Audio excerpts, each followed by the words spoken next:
దేవుని యొక్క వాక్యాన్ని ధ్యానం చేద్దాం.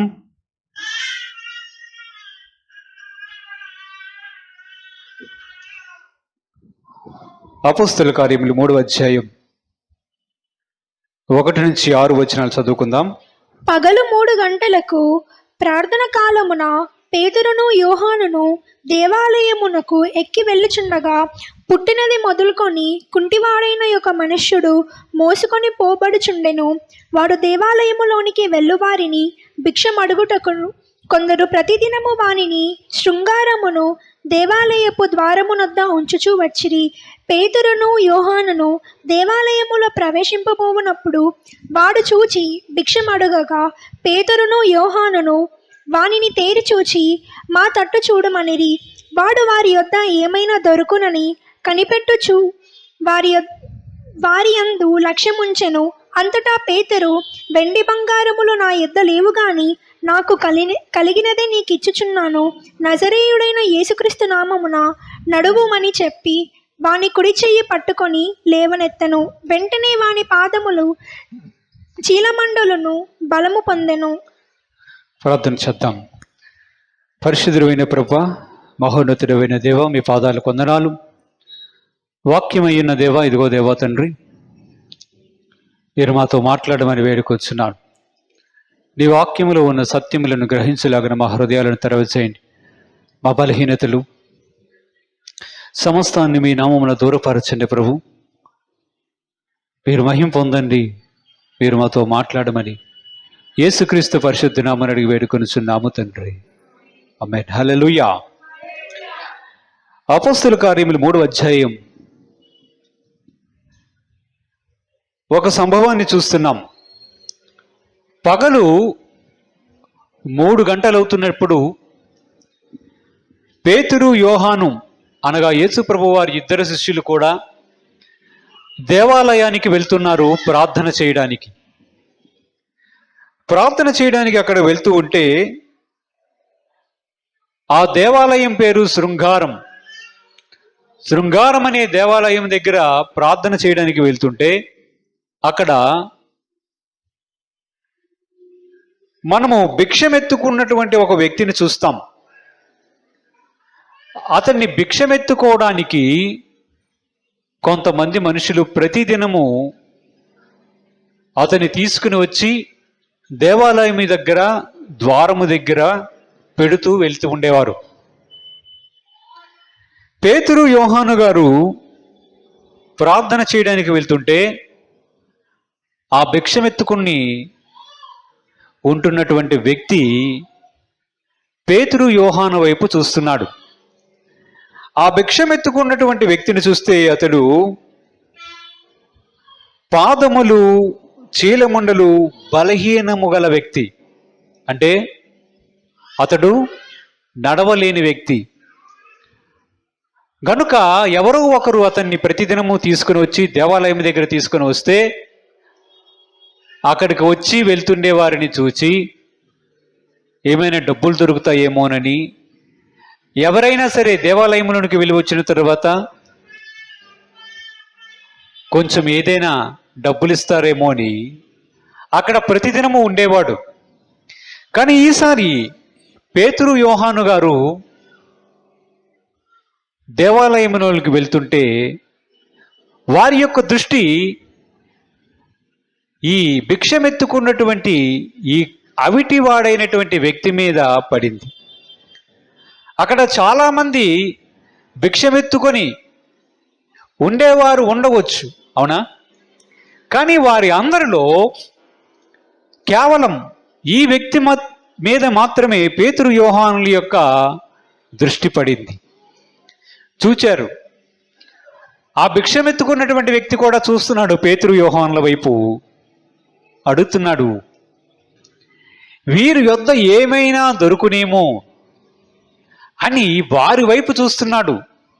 పేతురు, యోహాను దగ్గర ఏమున్నాయి? వాక్యం సెలవిస్తుంది, పేతురు, యోహాను దగ్గర ఏమీ లేవు. వారి దగ్గర ఏ డబ్బులు బంగారము లేవు. అందుకే పేతురు, యోహాను అక్కడికి వచ్చి ప్రార్థన చేయడానికి వెళ్తునేటప్పుడు అక్కడ ఆ భిక్షమెత్తుకున్నటువంటి వ్యక్తి వీరి యొద్ద ఏమైనా దొరుకునేమో అని ఎదురు చూస్తుంటే పేతురు యోహాను చెప్తున్నారు, మా దగ్గర వెండి లేదు, బంగారం లేదు, మాకు కలిగి ఉన్న వాటిని నీకు ఇవ్వడానికి మేము సిద్ధముగా ఉన్నామని ఆ భిక్షమెత్తుకున్నటువంటి వ్యక్తితో చెప్తూ ఉన్నాడు. కానీ భిక్షమెత్తుకున్నటువంటి అవిటి పాదములు కలిగినటువంటి వ్యక్తి ఏమని ఆలోచిస్తున్నాడంటే, ఈ దైవజనుడి దగ్గర ఏదైనా డబ్బులుంటాయేమో, మాకు కూడా ఈరోజు ఏదైనా దొరుకుతుందేమో అని ఆశించాడు. కానీ పేతురు యోహానులు ఆ భిక్షమెత్తుకున్న వానితో చెప్తున్నారు, నజరేయుడుకు యేసుక్రీస్తు నామము మాత్రమే మా దగ్గర ఉంది. ఆ యేసుక్రీస్తు నామములోని మేము సమస్తము చేయగలం. మాకేమీ లేదు, కేవలం యేసుక్రీస్తు అనే ఒక్క నామం మాత్రమే మాకు ఉంది. ఆ నామాన్ని మాత్రమే ఇవ్వగలం. మా దగ్గర వెండి లేదు, బంగారం లేదు. నువ్వు చాలా కాలం నుంచి నడవలేని పరిస్థితులు ఉన్నావు, కుంటివాణిగా ఉన్నావు. నువ్వు పుట్టినది మొదలుకొని నీ చీలమండలు, నీ పాదములు బహు బలహీనముగా ఉన్నాయి గనుక మాకున్నది నీవు ఆశించిన దానికంటే అధికమైనది నీకు ఒకటే ఒకటి ఇస్తున్నాం. నజరేయుడుకు యేసుక్రీస్తు నామమున నీవు లేచి నడు అని ఎప్పుడైతే పేతురు గారు యేసు ప్రభు వారి యొక్క శిష్యుడు పలికాడో, వెంటనే పుట్టినది మొదలుకొని కాళ్ళు బలహీనము కలిగినటువంటి వ్యక్తి లేచి నడిచాడు. దేవునికి స్తోత్రం కలుగును గాక. హల్లెలూయా. అతడు లేచి నడిచిన తర్వాత దేవాలయంలోనికి వెళ్ళడం మనం తర్వాత వాక్యములలో చూస్తాం.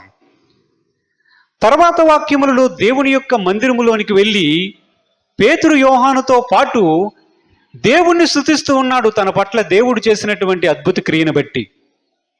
అప్పుడు చాలా కాలం బట్టి అదే దేవాలయము ద్వారము దగ్గర, అదే దేవాలయపు మెట్ల దగ్గర భిక్షమెత్తుకున్నటువంటి మిగతా ప్రజలు చూస్తున్నారు, అడుగుతున్నారు, చూస్తున్నారు. అరే, చాలా కాలం బట్టి మనతో పాటు భిక్షమెత్తుకున్నటువంటి వ్యక్తి ఇతనే కదా, వీడి కాళ్ళు పనిచేయవు కదా, వీడు పుట్టినప్పటి నుంచి నాకు తెలుసు, వీడి పుట్టినప్పటి నుంచి వీళ్ళ పాదములు చాలా బలహీనమైనవి, చీలమండలు బలహీనమైనవి. చాలామంది మనకు తెలిసిన వారే కదే ప్రతిరోజు దేవాలయం దగ్గరికి వీడిని ఏదైనా భిక్షమెత్తుకుంటాడని చెప్పి చాలామంది ప్రజలు ఇతన్ని ఎత్తుకొని ఈ దేవాలయం దగ్గర ఉదయమున విడిచిపెట్టి వెళ్ళిపోతున్నారు కదా. ఈరోజు చూస్తున్నాం, ఇతడు దేవాలయములో గంతులు వేస్తున్నాడు, నడుస్తూ ఉన్నాడు, దేవుని స్తుతిస్తూ ఉన్నాడు. ఇది ఎంత అద్భుతమైన విషయమని ప్రజలందరూ చూసి అక్కడ ఆశ్చర్యపడుతున్నట్లుగా మనం చూడవచ్చు. వాక్యంలో మనం చూస్తే ఆ మాట మనము 8వ వచనం నుంచి చూస్తాము. నేను చదువుతున్నట్టు, వాడు దిగ్గున లేచి నిలిచి నడిచెను, నడుచుచు గంతులు వేయుచు దేవుని స్తుతించుచు వారితో కూడా దేవాలయములోనికి వెళ్ళెను. వాడు నడుచుచు దేవుని స్తుతించుట ప్రజలందరూ చూచి శృంగారమును దేవాలయము ద్వారమునొద్ద భిక్షము కొరకు కూర్చుండువాడు వీడే అని గుర్తెరిగి వానికి జరిగిన దాన్ని చూచి విస్మయము నుండి పరవశులయ్యారు. అందరూ ఆశ్చర్యపడుతూ ఉన్నారు. ఇక్కడ ఒక ముఖ్యమైన విషయాన్ని మనము గమనించాలి. అందరూ ఆశ్చర్యపడుతునేటప్పుడు పేతురు యోహానులు చూచి ఏమని అనుకోవాలి? సాధారణమైనటువంటి మనుషులు ఎవరైనా సరే ఏమని అనుకోవాలి? ఇదంతా మేము చేశాం, మా శక్తి ద్వారా జరిగింది, మేము దేవుని యందు ఉంచినటువంటి భక్తి ద్వారా ఇదంతా జరిగిందని వారు అనాలి. అవునా? సాధారణంగా మనుషుల యొక్క మనస్తత్వం ఎలాగుంటుంది? ఏదైనా జరిగినప్పుడు అది మా వలన జరిగింది, మేము చేసిన దానివల్ల ఇది జరిగిందని అంటారు. కానీ వాక్యంలో 11వ వచనం నుంచి చూస్తే, వాడు పేతురును యోహానును పట్టుకొని ఉండగా ప్రజలందరూ విస్మయం ఉంది సొలొమోను మంటపంలో ఉన్న వారి యొద్దకు గుంపుగా పరిగెత్తి వచ్చిరి. పేతురు దీన్ని చూచి ప్రజలతో ఇట్లనెను, ఇశ్రాయేలులారా, మీరు దీని విషయమై ఎందుకు ఆశ్చర్యపడుచున్నారు? మా సొంత శక్తి చేతనైను భక్తి చేతనైను నడువడానికి వీనికి బలమిచ్చినట్లుగా మీరందరూ మా తట్టు ఎందుకు తేరి చూచుచున్నారు? ప్రజలందరూ తేరి చూస్తున్నారు. ఏంటంటే, ఇంత అద్భుతం జరిగింది, ఈ అద్భుతం బహుశా ఈ పేతురు యోహానుల వల్ల జరిగిందేమో, పేతురు యోహానుల వల్లే జరిగింది, వీరే చేశారు. ఎందుకంటే మాకు ఆ వ్యక్తి తెలుసు, వాడు పుట్టినప్పటి నుంచి కుంటికాళ్ళు గల బలహీనమైన వ్యక్తి కనుక ఈ అద్భుతమైనటువంటి క్రియ ఈ వ్యక్తులే చేశారు అన్నట్లుగా చూస్తుంటే, పేతురు యోహాను అని యేసు ప్రభు వారి యొక్క శిష్యుల యొక్క సమాధానాన్ని చూడండి. ఏమంటున్నారు? ప్రజలారా, ఈ అద్భుతమైనటువంటి క్రియ చేసింది మేమనుకుంటున్నారా? మా సొంత శక్తి అనుకుంటున్నారా? మా సొంత బలం అనుకుంటున్నారా? లేదా మేము కేవలము దేవుని యందు భక్తి ఉంచడం ద్వారా ఈ విధంగా జరిగింది అనుకుంటున్నారా? కానే కాదు. ఇదంతా జరగడానికి కేవలం దేవుని యొక్క కరుణ మాత్రమే, దేవుని యొక్క కృప మాత్రమే, కేవలం మేము మనుషులు మాత్రమే అని చెప్పగలిగారు. పేతురు యోహానులు చెప్పినటువంటి మాటలను మనం గమనిస్తే, పేతురు యోహానులు ఏమని చెప్తున్నారు? మొదట ఆ భిక్షమెత్తుకున్నవాడు వాళ్ళ వైపు తేరి చూస్తున్నప్పుడు వారితో చెప్తున్నాడు, వెండి బంగారాలు మా దగ్గర లేవు, మా దగ్గర బంగారం లేదు, నీకు ఇవ్వడానికి ఏమీ లేదు, మా దగ్గర ఏమీ లేదు, కానీ మాకు కలిగి ఉన్నది నజరేయుడు యేసుక్రీస్తు నామం. రెండవది వారు చెప్తుంది ఏంటంటే, ఇదిగో మా సొంత శక్తి ద్వారా కానీ, మేము దేవుణ్ణి బహుగా ప్రేమించడం ద్వారా, లేదా దేవాలయంలోనికి వెళ్ళి ఆరాధిస్తున్నాము గనుక దేవుని నామమున వీరికి ప్రార్థన చేయగానే వీరికి స్వస్థత వచ్చింది కనుక అది మా యొక్క క్రెడిట్ కాదు, అది మా యొక్క గొప్పతనం కాదు, కానీ కేవలం దేవుడు కరుణ చూపించాడు, దేవుని యొక్క శక్తి మీదనే ఇది జరిగిందని చెప్పాడు. దేవునికి మహిమ కలుగును గాక. మనం ఒకటి ఆలోచన చెయ్యాలి. ఏంటంటే, ఏదైనా మన జీవితంలో జరుగుతుంది అంటే, ఏదైనా మన జీవితంలో మనం అనుభవిస్తున్నామంటే, అది దేవుడు మన పట్ల చూపుతున్నటువంటి కృప మాత్రమే, ఆయన మనకు చూపిస్తున్నటువంటి కరుణ మాత్రమే అని గమనించాలి. అందుకే వాక్యములో మనం చూడండి, మార్కు సువార్తలో 1వ అధ్యాయం 14-15 వచనాలు మనం చదువుకుంటే, అక్కడ ప్రభువు చెప్తాడు ఒక మాటని. యేసు ప్రభు వారు ఈ లోకంలో సువార్త ప్రకటిస్తునేటప్పుడు ఆయన ఏమని మాట్లాడాడో మనం చూద్దాం. యోహాను చెరపెట్టబడిన తర్వాత యేసు, కాలము సంపూర్ణమైనది, దేవుని రాజ్యము సమీపించి ఉన్నది, మారు మనస్సు పొంది సువార్త నమ్ముడని చెప్పుచు దేవుని సువార్త ప్రకటించుచు గలిలయకు వచ్చెను. యేసు ప్రభు వారు ఈ లోకములో ఉండేటప్పుడు ఆయన సువార్త ప్రకటిస్తూ ఉన్నాడు. ఆయన ప్రకటిస్తున్నటువంటి సువార్త ఏంటంటే, ప్రజలారా మారు మనస్సు పొందండి, రక్షణ పొందండి, దేవుని రాజ్యము సమీపిస్తుంది, మీకు పాపక్షమాపణ జరగాలి, ఏ మనుషుడు కూడా తన్ను తాను రక్షించుకొన జాలడు, కేవలం పాపక్షమాపణ దేవునిలో ఉంది, దేవుని వద్దకు రండి, మీ మనస్సులను మార్చుకోండి, మీ పాపములతో నిండినటువంటి మనస్సును మార్చుకొని తిప్పుకొని దేవుని వైపు తిరగండి అనే మాటను యేసు ప్రభు వారు సువార్త చేస్తున్న దినముల్లో చెప్తూ ఉన్నాడు. ఒక విధంగా చూస్తే మారు మనస్సు అనేది మనమందరం పొంది ఉన్నాం, అవునా? యేసు ప్రభు వారిని అంగీకరించే ముందు, బాప్తిసం తీసుకునే ముందు మనం చేసే మొట్టమొదటి పని ఏంటి? బాప్తిసం తీసుకునే ముందు దేవుని యొక్క సేవకులు అడిగే మాట ఏంటి? మీ పాపముల నిమిత్తం నీవు పశ్చాత్తాపపడుతున్నావా? యేసు ప్రభు నీ కొరకు ప్రాణత్యాగము చేసి, కలవరులో శిలువ త్యాగము చేసి, తన అమూల్యమైన రక్తము చేత నీ పాపములను కడుగుతాడని, నీ పాపములకు ప్రాయశ్చిత్తమై ఉన్నాడన్న మాటను నీవు నమ్ముతున్నావా? నీవు దేవునిని అంగీకరిస్తున్నావా? ఆయన నీ కొరకు కలవరి శిలువలో చనిపోయాడని నమ్ముతున్నావా అని అడుగుతారు, అవునా? అప్పుడేమంటాం? అవును, యేసు ప్రభు వారు నా కొరకు ఈ భూమి మీదకి వచ్చాడు, 3.5 సంవత్సరాలు అద్భుతమైనటువంటి పరిచర్య చేశాడు, 33.5 సంవత్సరాలు ఈ భూమి మీద జీవించి సకల మానవాళి కొరకు తన ప్రాణత్యాగము చేసి, తన అమూల్యమైనటువంటి రక్తాన్ని కార్చి సర్వమానవాళి పాపములను కడుగుటకు ఈ లోకమునకు వచ్చినటువంటి దేవుని గొర్రెపిల్ల అని నేను నమ్ముతున్నాను. అయితే యేసు ప్రభువు నామమునందు నీవు నమ్మిక ఉంచావా? బాప్తిసం పొందడానికి సిద్ధమా? మారు మనస్సు పొందావా అని దేవుని యొక్క సేవకుడు అడుగుతాడు. అప్పుడు మనం ఏం చెప్తాం? అవును, యేసు ప్రభువు నామమందు విశ్వాసం ఉంచాను, యేసు ప్రభువులో రక్షణ ఉందని, పాపక్షమాపణ ఉందని మన నోటితో ఒప్పుకుంటున్నాం, నేను మారు మనసు పొందాను, నా పాపముల విషయమై పశ్చాత్తాప పడ్డాను అనే మాటను కూడా చెప్తాం, అవునా?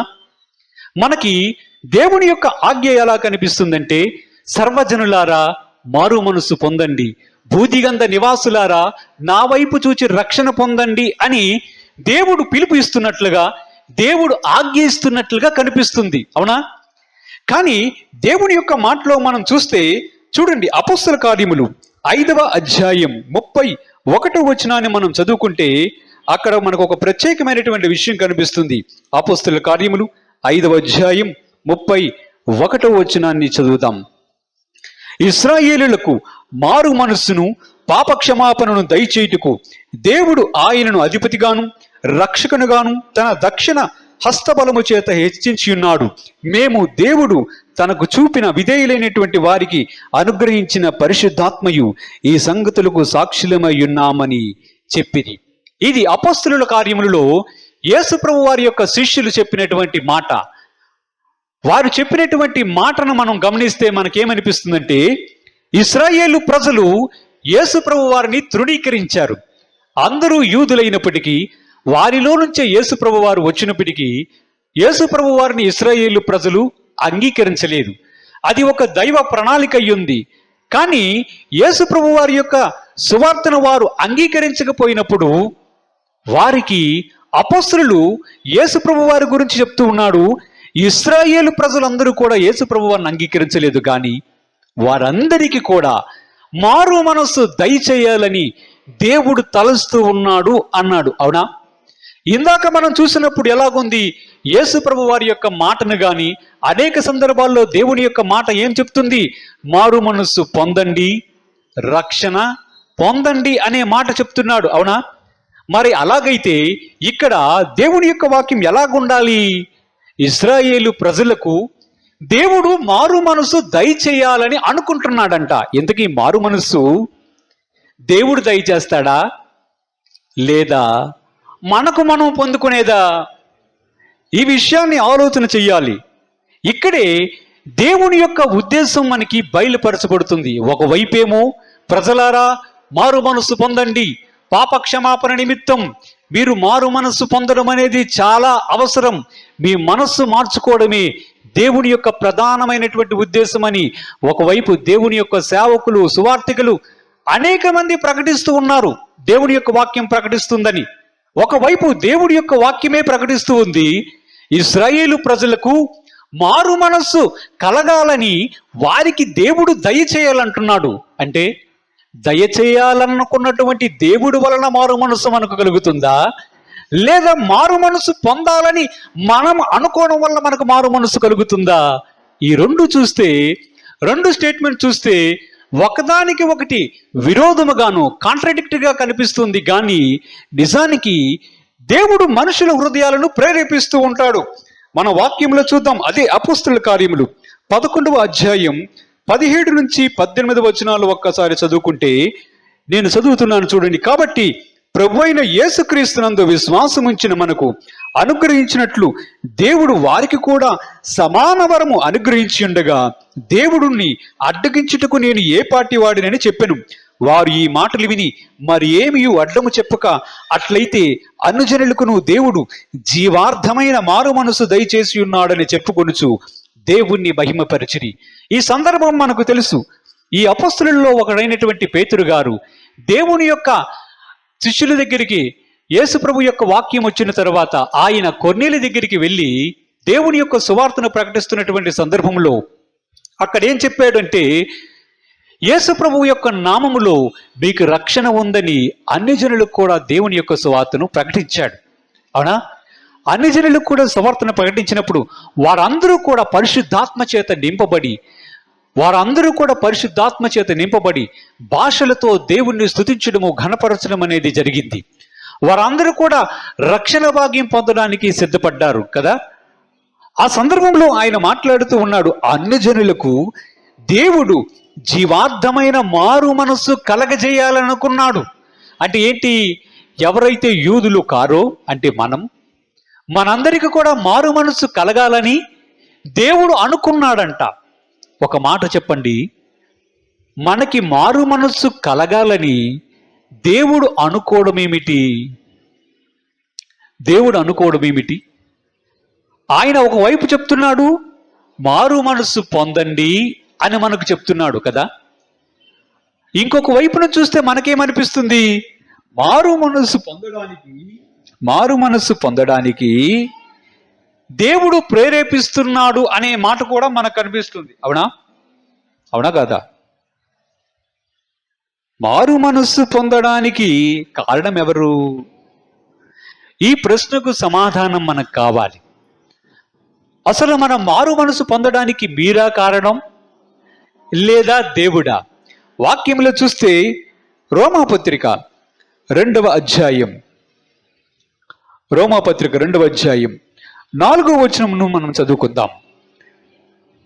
దేవుని అనుగ్రహం మారు మనసు పొందుటకు నిన్ను ప్రేరేపించుచున్నదని ఎరుగక ఆయన అనుగ్రహ ఐశ్వర్యమును, సహనమును, దీర్ఘశాంతమును తృణీకరింతువా అని వాక్యం సెలవిస్తుంది. అవునా? అంటే దేవుడు అనుగ్రహం, దేవుని యొక్క కరుణ మనుషులు మారు మనసు పొందడానికి కారణమవుతుంది కదా.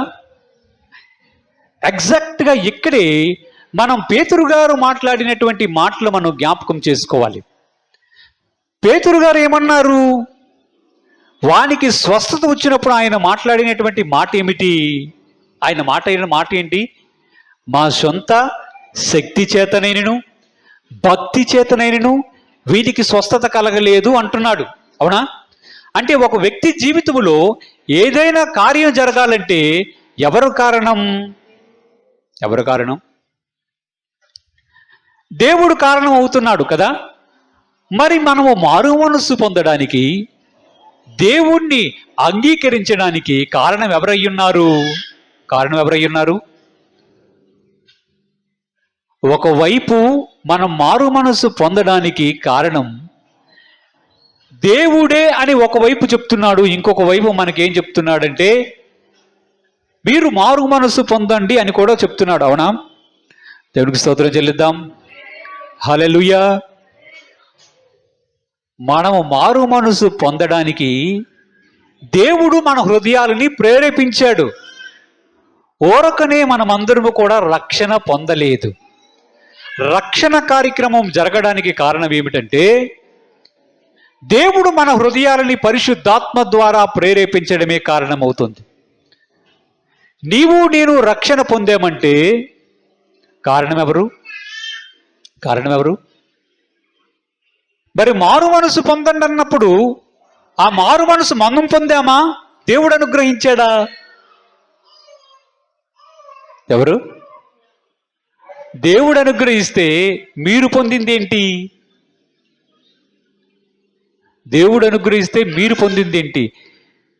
దేవుడు మన హృదయాలను ప్రేరేపించాడు. అక్కడే మనకు కనిపిస్తూ ఉంది.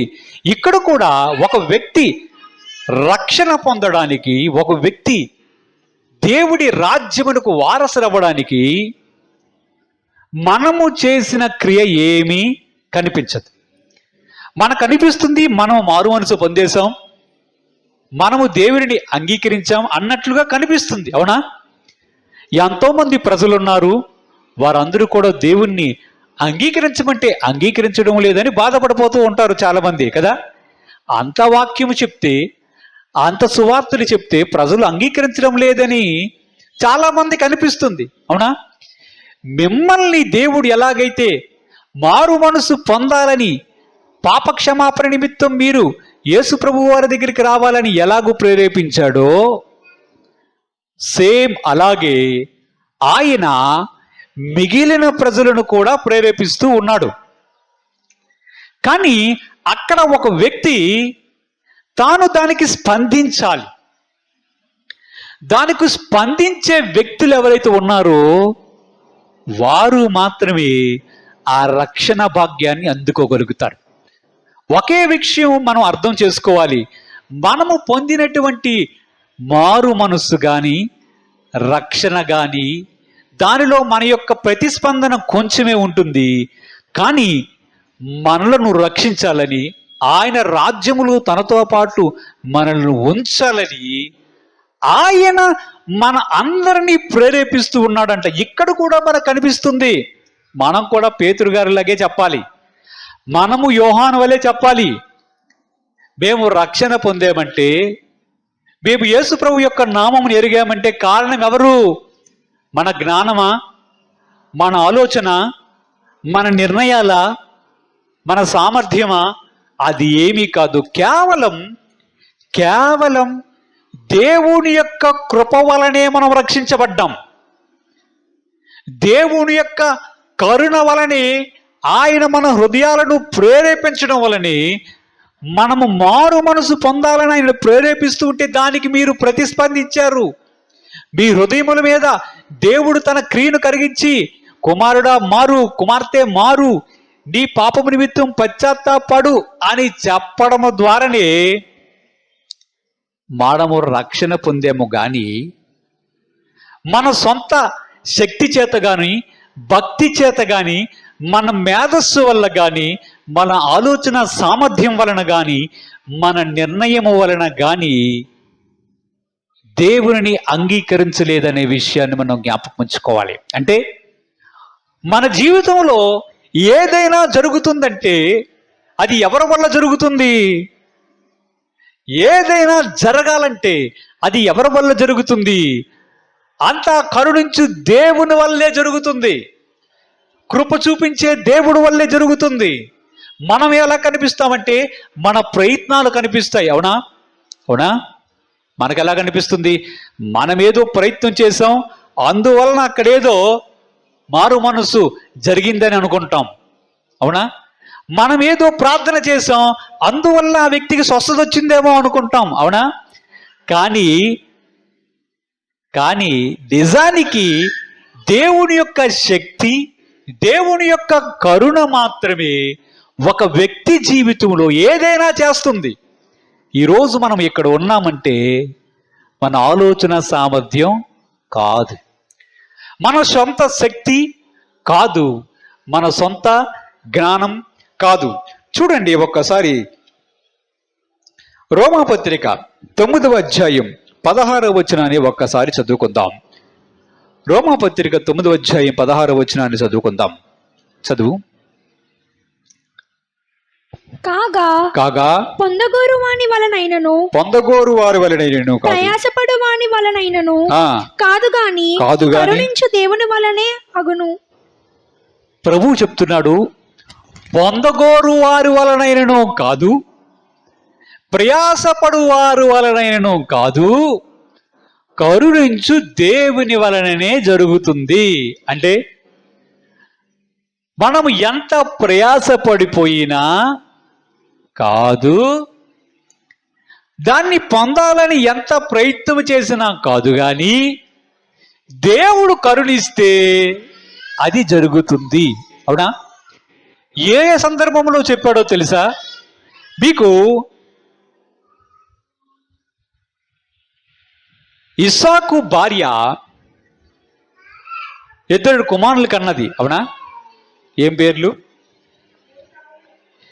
ఏసావు, యాకోబు. పెద్దవాడి పేరేంటి?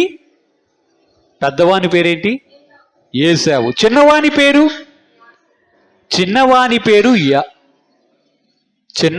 పేరు యాకోబు. అవునా? అసలు గర్భములో ఏసావు, యాకోబు ఉంటుండగానే దేవుడు రిబ్కాతో ఒక మాట చెప్తాడు. ఏమని చెప్పాడు తెలుసా? పెద్దవాడు చిన్నవాడికి దాసుడగుడు అనే మాట చెప్పాడు. అవునా?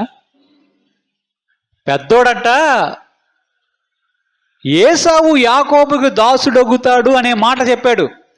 వాడు ఇంకా పుట్టనే లేదు. వారిద్దరు ఇంకా పుట్టనే లేదు, బయటికి రాలేదు. గర్భంలో కవలలు ఉన్నారు. ఆ గర్భంలో ఇద్దరు కూడా ఒకరితో ఒకరు పెనుగులాడుకుంటుంటే రెబ్కా వెళ్ళింది, దేవుడి దగ్గరికి వెళ్ళి ప్రార్థన చేసింది. నాయనా, మా ఆయన ప్రార్థన చేస్తే నాకు ఈ గర్భఫలం ఇచ్చావు, కానీ ఈ గర్భంలో ఇద్దరున్నారు, వారిద్దరు ఒకరితో ఒకరు వారు బయటికి రాకమునిపే కొట్టుకుంటున్నారు. వారు భూమి మీదకి ఇంకా రాకమునిపే కొట్టుకుంటున్నారు. వారు కొట్టుకోవడం ఏమిటో కానీ నాకు మాత్రం చాలా చికాగ్గా ఉంది. దీని సంగతి ఏంటి, నువ్వే దీని సంగతి తేల్చని దేవుడి దగ్గరికి వెళ్ళి విచారణ చేయడం అనేది ప్రారంభించింది. అప్పుడు దేవుడు చెప్తున్నాడు, రెబ్కాకి సమాధానం ఇచ్చాడు. ఏమన్నాడో తెలుసా?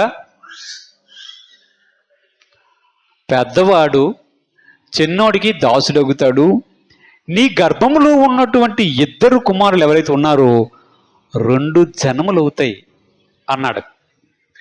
ఆ మాట పట్టుకొని సైలెంట్గా ఉంది. మరి సంతోషించిందో ఏం చేసిందో తెలియదు. కానీ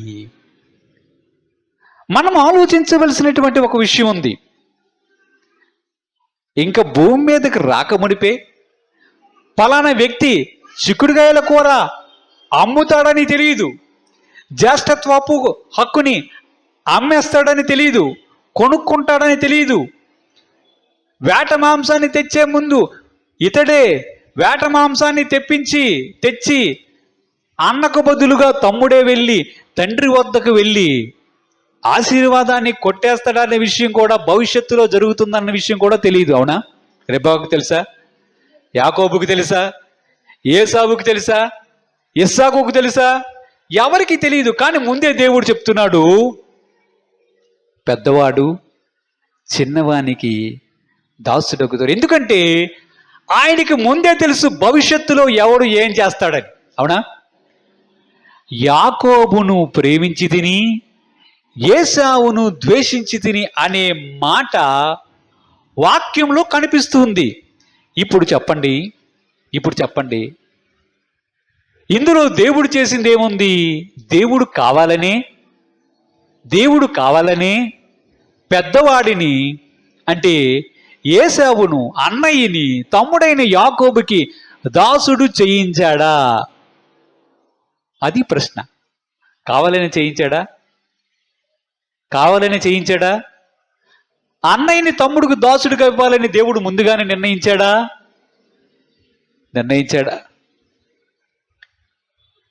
మరి దేవుడు ఏది జరగక మునిపే రెబ్కాకు చెప్పడంలో ఆయన ఉద్దేశం ఏమిటి?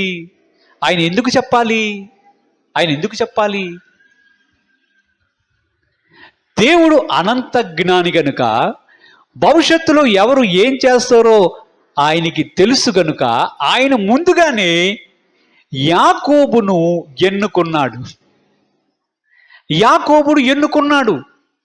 ఏసావుని ఆ 12 మంది గోత్రికులు చూసారా? యాకోబు యొక్క 12 మంది గోత్రికులే కదా ఇశ్రాయేలు ప్రజలయ్యారు. ఏసావు కూడా అదే ఇస్సాకు యొక్క కుమారుడే కదా. ఇస్సాకు అబ్రహాం యొక్క కుమారుడే కదా. అవునా? అబ్రహాముకే కదా దేవుడు వాగ్దానం ఇచ్చాడు, నీ కుమారుల సంతానాన్ని ఇసుక రేణువుల కంటే విస్తరింపజేస్తానని. అవునా? మరి ఈ ఆశీర్వాదపు ప్రయాణంలో ఏసావు పక్కకెళ్ళిపోయాడు.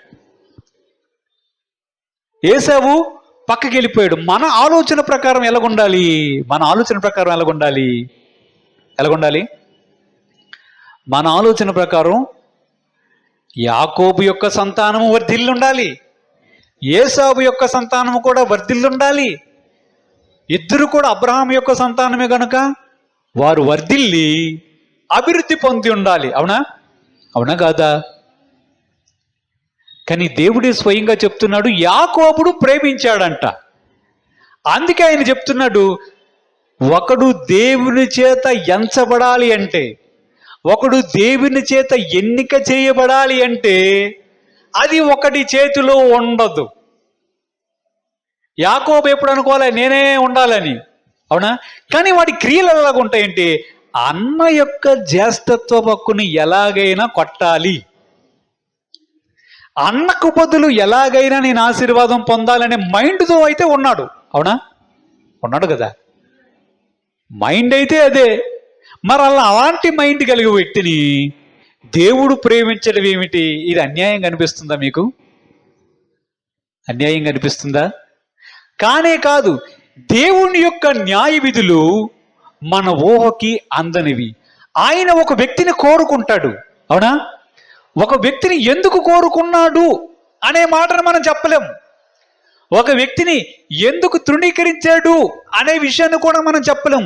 ఎందుకంటే భవిష్యత్తులో వారు చేయబోతున్నటువంటి క్రియలే దానికి మేజర్ కారణం అయి ఉండొచ్చు. కానీ వాక్యం సెలవిస్తుంది, ఎవడో ప్రయాసపడిపోవడం వలన వాడు ఏమీ పొందలేడు.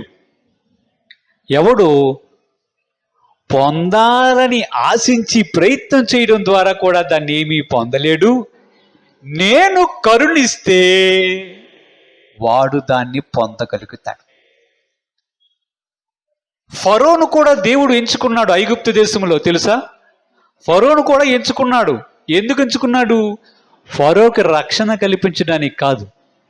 ఫరో యొక్క హృదయాన్ని కఠినపరచి ఐగుప్తు దేశంలో మోషే అనే తన సేవకుడు ద్వారా అద్భుత క్రియలు చూపించి ప్రపంచానికి యెహోవా దేవుడు అంటే ఎవరో పరిచయం చేయించాడు. అవునా?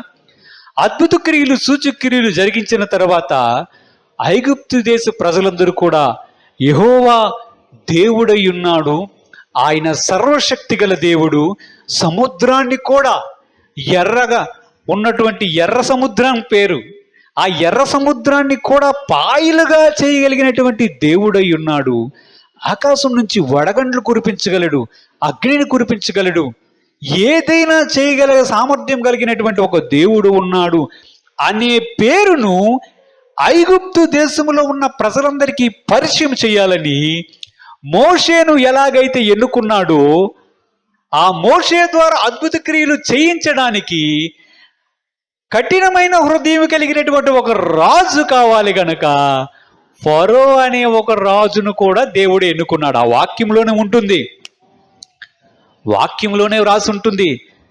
ఫరోని కావాలనే దేవుడు ఎన్నుకున్నాడంట. ఇది చూడండి, ఇంకా విచిత్రంగా లేదు. కావాలనే ఫరోని ఎన్నుకున్నాడంటే వీడైతే కరెక్ట్గా ఉంటాడు, కఠినమైన మనస్సు కలిగిన వ్యక్తి గనక ఇతనిని ఉపయోగించి నా యొక్క మహిమను ప్రపంచానికి పరిచయం చేస్తాను అనుకున్నాడంట. చేశాడా లేదా? చేశాడా లేదా? ఆయన ఏమనుకుంటున్నాడు? దేవుడు ఏమనుకుంటున్నాడంటే, ప్రజలారా ఒక విషయాన్ని ఆలోచించండి. మీరు మీ ప్రయత్నాలు చేస్తున్నట్లుగా కనిపించవచ్చు, అవునా? పేతురు గారు వెళ్ళి ప్రార్థన చేస్తే స్వస్థత పొందినట్లుగా కనిపిస్తుంది, అవునా? అవునా కాదా? పేతురు గారు ప్రార్థన చేస్తే కుంటి కాళ్ళు కలిగినటువంటి వ్యక్తి స్వస్థత పొందినట్లుగా కనిపిస్తుంది ప్రజలకి కదా. కానీ పేతురు గారు అర్థం చేసుకున్నారు, నో, నేను ప్రార్థన మాత్రమే చేశాను కానీ మీకు అలా కనిపిస్తుంది, కానీ దీని వెనక దేవుడి కరుణ ఉంది, వెనక దేవుడు ఉన్నాడు నన్ను చూడకుండా అని చెప్పాడు, అవునా? మనం రక్షణ పొందాం, అవునా? మారు మనసు పొందితే కన్నా రక్షణ పొందాలి. మనకు అనిపిస్తుంది నేను చాలా బెస్ట్, నేను మారు మనసు పొందేశాను, రక్షణ పొందేశాను. ప్రజలు ఇంకా చాలామంది ఉన్నారు, వారికి సువార్త చెప్పిన వారు అంగీకరించడం లేదు, వారు కఠినమైన మనస్సు కలిగిన వారందరూ నరకానికి వెళ్ళిపోతారు అన్నట్లుగా మీకు అనిపిస్తుంది కొంతమందికి కదా. కానీ దేవుడు చెప్తున్నారు, ప్రజలారా మీకు మారు మనసు కలగడానికి మీరు స్పందించారు, కానీ నిజానికి మీకు మారు మనసు వచ్చేటట్లు ప్రేరేపించింది ఎవరనుకుంటున్నారు? అది నేను పరిశుద్ధాత్మ ద్వారా మీ హృదయాలను ప్రేరేపించడం ద్వారా మీరు మారు మనసు పొందారు, కానీ మీ స్వంత శక్తి చేత మీరు మారు మనసు పొందలేదు.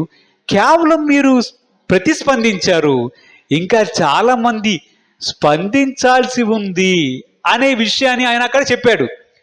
ఎక్కడ వచ్చినప్పుడు ఏం చెప్తున్నాడంటే, యాకోబును నేను ప్రేమించాను, ఏశావును నేను ద్వేషించాను, ఫరోను నేను ఎన్నుకున్నాను. దీనికి కారణం ఏంటో తెలుసా? నేను ఎవరినైతే కోరుకుంటానో వారిని కోరుకుంటాను, ఎవరినైతే కరుణిస్తానో వారిని కరుణిస్తాను. మీకు అనిపిస్తుంది ఫరో కఠిన హృదయుడని, అవునా? ఫరో కఠిన హృదయుడని అనిపిస్తుంది. మీకు అనిపిస్తుంది ఏశావు తన జ్యేష్ఠత్వ పక్కును అమ్మేసుకున్నాడని అనిపిస్తుంది, అవునా? కానీ భవిష్యత్తులో వారు ఎలాంటి మనస్తత్వం గలవారో దేవుడికి తెలుసు గనక, ఆయన అనంత జ్ఞాని గనుక ఆయన ముందే వాటన్నిటినీ చూచి ఫలానా వ్యక్తి అయితే నాకు సరిపోతాడని ఎంచుకుంటాడు. ఆ ఎంపికలో కూడా దేవుని కరుణ ఉంటుంది. ఆ ఎంపికలో కూడా దేవుని యొక్క చిత్తం ఉంటుంది. మనం ఒకటే ఒక విషయాన్ని అర్థం చేసుకోవాలి. మనం ఏదైనా పొంది ఉన్నామంటే అది దేవుని కరుణ. మనకేదైనా కలిగి ఉన్నదంటే అది దేవుని యొక్క కృప. మనకున్నవన్నీ కూడా దేవుడు తను కరుణించడం ద్వారా వచ్చాయి. మనకు అనిపిస్తుంది మన ప్రయత్నాల ద్వారా, మన ప్రార్థన ద్వారా, మన భక్తి ద్వారా అనిపిస్తుంది. నిజానికి ప్రార్థన, ప్రయత్నం, భక్తి ఇవన్నీ అవసరమే, కానీ వీటి అన్నిటి వెనక ఉన్నటువంటి దేవుని యొక్క శక్తిని, దేవుడు మన పట్ల చూపిస్తున్నటువంటి కరుణను మనం ఎన్నడూ మర్చిపోకూడదు. దేనిలోనైనా మనం విజయం చూడాలంటే, ఏ విషయంలోనైనా సరే మనము సక్సెస్ని చూడాలంటే, ఏ విషయంలోనైనా సరే మనకు ఏదైనా కావాలంటే అది కేవలం దేవుడి యొక్క కృప ద్వారా దొరుకుతుందని, ఆ కృప కోసం బ్రతిమలాడుకోవాలని అనుకోవాలి. అవునా? ఈ లోకంలో చూడండి ప్రయత్నాలు చేయని మనుషులు ఎవరున్నారు చెప్పండి? ఉంటారు కొంతమంది, కానీ చాలా వరకు ప్రజలు తమ ప్రయత్నాలు చేస్తూనే ఉంటారు. అవునా కాదు? ప్రయత్నం చేయకుండా ఉంటారా? కానీ ప్రయత్నం చేసిన ప్రతి ఒక్కడు కూడా విజయాన్ని చూడగలుగుతారా? దాని వెనక దేవుని యొక్క కరుణ ఉంటే, దేవుడు కరుణిస్తే, దేవుడు కృప చూపితే అక్కడ మనకి విజయం అనేది కలుగుతూ ఉంది. అవునా? కాబట్టి మనం ఏం చేయాలో తెలుసా? ప్రతి విషయంలో మన ప్రార్థన అవసరమే, మనం భక్తి అవసరమే, మన ప్రయత్నం అవసరమే, కానీ మనము కూడా కరుణించు దేవుని వైపు చూచి, ప్రభువా నన్ను కూడా కరుణించు, ప్రభువా నా పట్ల కూడా కృప చూపించు, నీవు కృప చూపిస్తే చాలు నా ప్రయత్నం సఫలమవుతుంది, నీవు కృప చూపిస్తే చాలు నేను విజయాన్ని చూడగలుగుతాను, నీవు కృప చూపిస్తే చాలు సమస్త విషయాల్లో నీ ఆశీర్వాదాన్ని నేను పొందుకోగలుగుతానని ప్రార్థన చేయాలి. ప్రార్థన చేద్దామా? పరిశుద్ధుడైన ప్రభువా, మహోన్నతుడైన తండ్రి, మీ పాదములకు వందనాలు. కరుణించు దేవుడు అయినటువంటి నీ ద్వారానే ప్రభువా తండ్రి సమస్తము జరుగుతుంది. మా జీవితంలో మేము ఏమైనా కలిగి ఉన్నామంటే, మా జీవితంలో మేము ఏదైనా పొందాలంటే అది కరుణించు దేవుడు అయినటువంటి నీ వల్లే జరుగుతుందని నీ వాక్యము ద్వారా సెలవిచ్చినందుకు వందనాలు. మహోన్నతుడైన దేవ, పరిశుద్ధుడైన తండ్రి, ఇదిగో ప్రభువా తండ్రి మమ్మల్ని అందరినీ మీ చేతికి చెప్తున్నాం. దేవా నీ కృప చాలు ప్రభువా, నీ కరుణ చాలు ప్రభువా. నీ కరుణ కొరకు మా జీవితములో సదాకాలము వేడుకుంటూ ప్రతి విషయంలోనూ ఆశీర్వాదం పొందుకునేటట్లుగా మా జీవితంలో మీ తోడు ఉండునట్లుగా మాకు సహాయం చేయమని మా ప్రభును రక్షకుడైన యేసుక్రీస్తు వారి అతి పరిశుద్ధ నామమున అడిగి వేడుకొనుచున్నాము తండ్రి. ఆమేన్.